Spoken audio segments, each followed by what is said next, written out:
Imagine falling deeply in love only to realize later that you were never truly seen, never genuinely cherished, but simply used as a stepping stone. That is the painful reality behind Jennifer Connelly's story, a story most Hollywood fans have never heard. Behind the elegance, behind the quiet smile, behind the Academy Award, lies a trail of heartbreak that shaped who she became. 7 men, 7 betrayals, 7 lessons that hardened her, reshaped her, and ultimately changed the way she looked at love forever. These weren't random flings or harmless romances.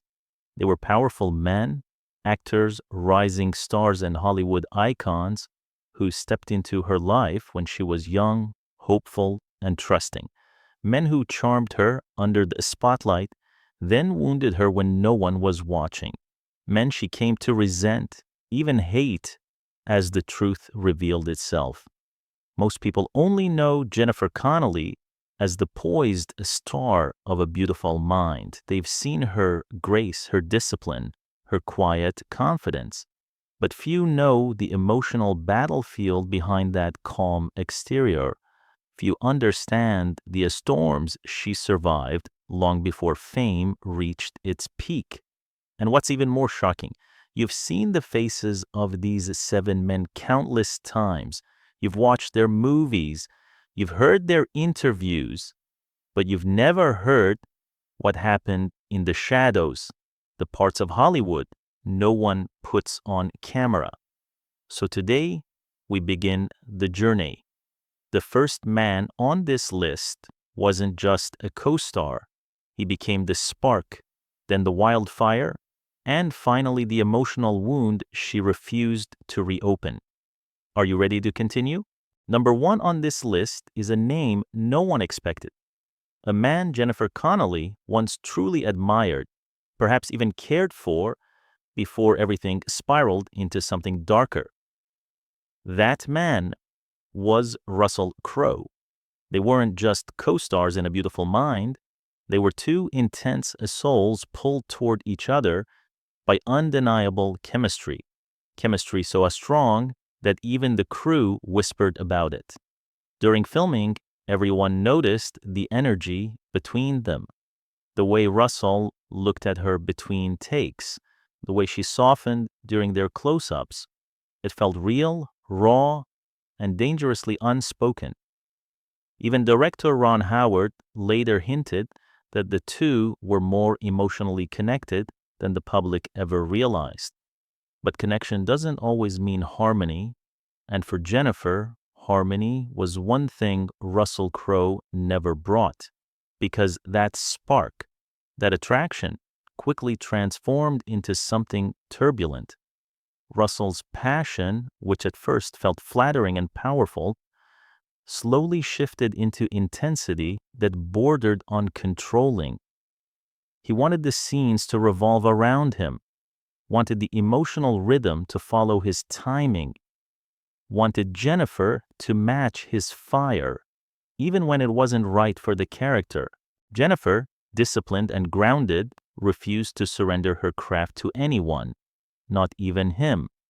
Their arguments became legendary on set. They clashed over tone, pacing, silence, eye contact, even the emotional subtext of a single line. And then came the moment that changed everything. During a heated rehearsal, Russell accused her of playing it safe. Jennifer, usually calm, shot back sharply, "I'm not here to feed your ego." Those words cut the room in half. The next day, the 2 stopped speaking directly. They communicated only through Ron Howard, making every scene colder behind the camera than it looked on screen. And when A Beautiful Mind won big at the Oscars, the world saw them smiling, standing side by side like nothing ever happened. But insiders knew the truth. That smile was the final act, a performance for the world. Jennifer never mentioned Russell in her speech, not one word. And years later, When someone asked her if they stayed in touch, she simply murmured, "No, we did the work." Short, quiet, final. To Jennifer, Russell Crowe wasn't a co-star she remembered fondly. He was the unexpected enemy in a battlefield disguised as romance. The storm she never saw coming until it was already tearing through her life. You won't believe who comes next, because the second man on this list wasn't just a heartbreak. He was the one who almost destroyed Jennifer Connelly's belief in love altogether. That man was Don Johnson. In 1989, Jennifer was barely 18, young, talented, and still figuring out her place in Hollywood. Don Johnson, on the other hand, was already a legend, a Hollywood god. The kind of man who walked into a room and changed the temperature instantly. People warned her. They said he was charming, dangerous, unpredictable. But at that age, when you're searching for guidance, when you're dazzled by someone older and more powerful, it's easy to confuse attention with affection. Jennifer later described that entire period as a blur I wish I could forget. And she meant every word. At first, Don treated her like some luxurious prize he'd won, not a partner. He'd send her flowers on set, talk to the crew like he already owned her heart. Then he'd show up unannounced, questioning who she was talking to, where she had been, why she didn't pick up. What Jennifer wanted was peace. What Don Johnson wanted was control. During the filming of The Hot Spot, crew members noticed something alarming. Jennifer, who was usually warm and polite between takes, suddenly stopped smiling. The spark in her eyes was fading. She was carrying the weight of someone else's expectations she never agreed to. Then came the moment everything collapsed. One afternoon, during preparations for a love scene, Don tried to get her to rehearse privately with him, something she refused. He didn't take that well. Witnesses say he yelled at her in front of the crew, his voice echoing across the set, while Jennifer stood frozen, humiliated, and shaken. She walked off the set in tears, locked herself inside her trailer, and stayed there for 2 hours. Production halted. Everyone waited. Finally, Don Johnson apologized, but the damage had already been done, because that was the day Jennifer made her decision. She packed her things, she left the hotel they were sharing, and she never looked back. Years later, when asked what she learned from that painful chapter, she answered with just 5 words that said everything: "Not all attention is love." That simple, heartbreaking line symbolized the end of her innocence, the moment Hollywood stopped being magic and started becoming dangerous. There are breakups you move on from, and then there are breakups that carve themselves so deeply into you that you never look at love the same way again. For Jennifer Connelly, Billy Campbell was that kind of heartbreak. On the surface, they seemed unshakable, the kind of couple people whispered about, believing they were destined for the long run. They met while filming The Rocketeer in 1991, 2 young stars with their whole futures ahead of them. And for a time, everything between them felt gentle, warm, and beautifully simple. Billy would visit her on set with coffee in hand. Jennifer would stay late just to wait for him after shoots. There were quiet rumors about wedding plans, shared homes, maybe even a future far away from Hollywood. It was the kind of love story people root for. But Hollywood doesn't like happy endings, not for rising stars, and not when one person begins to rise much faster than the other. As Jennifer's career accelerated, Billy's began to slow down. And what once felt like admiration was slowly twisted into something darker: resentment. He didn't enjoy red carpets. He disliked the press. He hated the constant attention. Jennifer lived for the work. Billy wanted normalcy. Two worlds pulling in opposite directions. Arguments became their new routine. Distance, a schedule, priorities. And then came the night that changed everything. In 1995, during a dinner in New York, things finally exploded. Witnesses said the argument grew so intense that nearby diners instantly recognized them. Jennifer left the restaurant in tears and never returned to the apartment they shared. That wasn't just a fight, that was the end. Later, Billy told a magazine, "She's extraordinary, but she belongs to another world now." To the public, it sounded poetic, but to Jennifer, it was something else entirely. A reminder of how small he had made her feel, how burdened she had become by someone who was supposed to lift her up. She poured herself into acting, using the emotional wreckage as a fuel. Billy faded quietly into television work, and when both were invited to the same film gala years later, Jennifer made one request. She did not want to be seated near him. No words, no confrontation, just silence, the kind that tells you everything about what once was and what will never be again.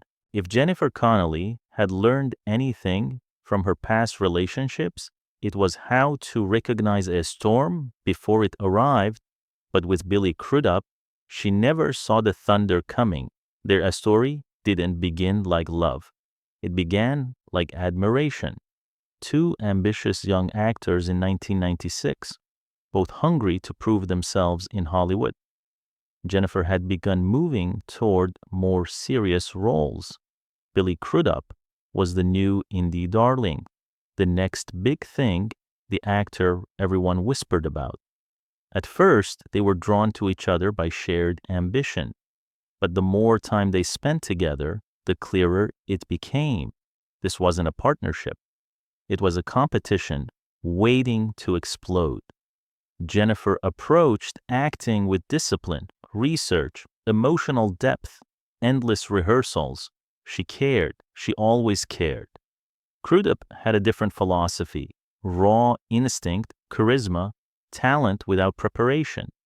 And eventually, that difference ignited into conflict. During one rehearsal for Inventing the Abbots, Billy snapped at her. "You don't have to bleed for every line, Jen." She didn't back down. She fired right back. "At least I care about what I'm doing." The room froze because in that moment, the shift was complete. From lovers to rivals. Something inside Crudup hardened. He began bragging about his reviews, comparing their performances, treating the relationship like a scoreboard. Jennifer stayed quiet publicly, but privately she worked harder, dug deeper, pushed further. Her success made him push back even harder. One crew member remembered a moment during a press interview. Jennifer was answering a question, calm and thoughtful, until Billy cut her off and said, "She's just being modest. I helped her find that emotion." A condescending smile, a public dismissal, a lightning bolt she never forgot. Jennifer turned to him and replied, "You didn't help me, you distracted me." After that, the relationship was already burning down. She stopped returning his calls. She refused joint appearances. She told her publicist to cancel all shared interviews. Years later, when Crudup famously left Mary Louise Parker while she was pregnant, Jennifer's friends said she wasn't surprised at all. She had seen the pattern long before the world did. You would think that after everything Jennifer Connelly had already endured, the jealousy, the control, the rivalry, she would finally find peace with someone gentle. And for a brief moment, she truly believed she had. That man was Josh Charles. They met in 1999 during a time when Jennifer was rebuilding herself, emotionally, professionally, spiritually. Josh Charles was everything the previous men were not: soft-spoken, thoughtful, grounded. He didn't chase the spotlight. He didn't compete. He didn't try to control her. To the outside world, they looked like the kind of couple who would last. They lived quietly in New York, far from Hollywood chaos. They avoided parties, premieres, and red carpets. Josh felt like a safe harbor after years of storms, but sometimes the silence you fall for is the same silence that breaks you. Jennifer once joked to a friend, "Josh doesn't raise his voice, but he doesn't listen either." And that single line revealed everything hidden beneath their gentle surface. The trouble began when both careers suddenly took off. Jennifer's film roles were gaining traction. Josh was rising on a stage and later in television. Time became a luxury neither one had. Arguments didn't erupt in shouting matches. They dissolved into distance, missed conversations, misunderstood intentions. Two people becoming strangers while sharing the same room. Then came the remark that quietly shattered her. During a 2001 interview promoting The Good Wife, Josh was asked about Jennifer. He smiled and said, "She's brilliant, but she lives inside her own world." Maybe he meant it casually, but to Jennifer, it felt like a dismissal, something said by someone who no longer understood her. And when a journalist repeated the comment to her later, she responded sharply, "That's what people say when they don't understand yours." Their tension, once hidden, began slipping into public view. At a dinner event in Tribeca, witnesses saw them arguing after Josh criticized one of her roles as being too cold or too controlled. Jennifer defended herself with one cutting line, "Maybe I just don't fake it well enough." Josh stood up and walked out first. She followed an hour later, alone. By early 2002, their quiet love story had reached its quiet ending. Jennifer packed her things, left their shared loft, and closed the door on that chapter without speaking his name again. When Josh was later asked about the breakup, he told Vanity Fair, "Some relationships don't end with anger, they end with exhaustion, and that exhaustion sealed their silence forever." Some heartbreaks change you, but the first heartbreak, that one leaves a mark you carry for life. For Jennifer Connelly, her first real love and her first real wound came from William McNamara. Their story began back in 1987 when both were young, hopeful, and overflowing with ambition. Jennifer had just broken through with Labyrinth, her star rising fast. William McNamara was still struggling to land consistent roles, but he dreamed big, just like she did. In the beginning, he adored her drive. He admired her talent. He seemed proud of her rapid success. But admiration has a way of turning into something else when two careers grow at different speeds. And Jennifer's career was taking off like a rocket. McNamara once said in an interview with Movie Line, "Jennifer's career moved like a rocket. I was just standing on the launch pad." It sounded like praise, gentle, humble, self-aware. But behind the scenes, the truth was far darker. As Jennifer soared, William grew colder. He criticized her roles. He questioned her decisions. He accused her of chasing fame, even though they shared the same dream. Jealousy crept in, slowly, quietly, like a shadow that stretched a little longer every day. Then came the argument that ended everything. McNamara told her, "You're changing." And Jennifer, stronger than many realized, shot back, "That's the point." Those three words shattered the relationship. It wasn't just a breakup, it was a realization. Love shouldn't make you shrink so someone else can feel big. Years later, McNamara still hadn't let it go. In 2003, he said in another interview, she was always unreachable, even when she was right there. The tone was soft, but the sting was undeniable. He couldn't forgive her for becoming someone he couldn't keep up with. But Jennifer didn't dwell on the past. She moved forward into bigger films, deeper characters, a new life. And when destiny placed them at the same Los Angeles event years later, the moment told the entire story without a single word. Jennifer saw him, paused, then quietly turned and walked the other way. Sometimes silence is closure, and hers was absolute. By the time we reach the seventh and final man on this list, Jennifer Connelly's story takes a darker, more volatile turn, because Billy Zane wasn't a long-term partner or a deep emotional love, but he was a collision, fast, fiery, and destructive. Their fling in the late 1990s didn't last long, but its impact did. It burned through her life like a match dropped onto dry leaves. Jennifer met Billy Zane through mutual producers while promoting Dark City. Zane, still glowing from the global success of Titanic, carried himself with the swagger of a man who believed the world revolved around him. He was charming, hypnotically so, confident, magnetic. The kind of man who stepped into a room and immediately acted like he owned it. But for Jennifer, that charm turned toxic almost immediately. She once told a stylist friend, "He talks like he's still acting even when he's alone."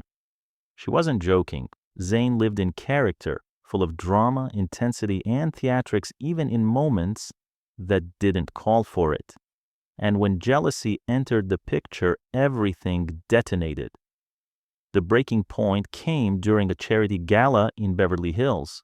Witnesses said Zane accused her, publicly, of flirting with the director. Jennifer, furious and refusing to be controlled ever again, fired back, "You don't own me, not here, not anywhere." His face went pale, but the argument didn't stop there. It spilled into the parking lot, cameras flashing, onlookers stunned, Zane shouting her name as she walked away without turning around. That night, Jennifer cut all ties with him. No calls, no explanations, no reconciliations. And when reporters later asked her about Billy Zane, she responded with ice in her voice, "Some people mistake intensity for love." Years later, when Zane was asked about her on a British talk show, he simply laughed and said she was impossible to read. But that wasn't the truth. The truth was that Jennifer read him perfectly and walked away before he could do more damage. Now you've heard the full list. The 7 men Jennifer Connelly swore she'd never forgive. But the question remains, which one do you believe hurt her the most?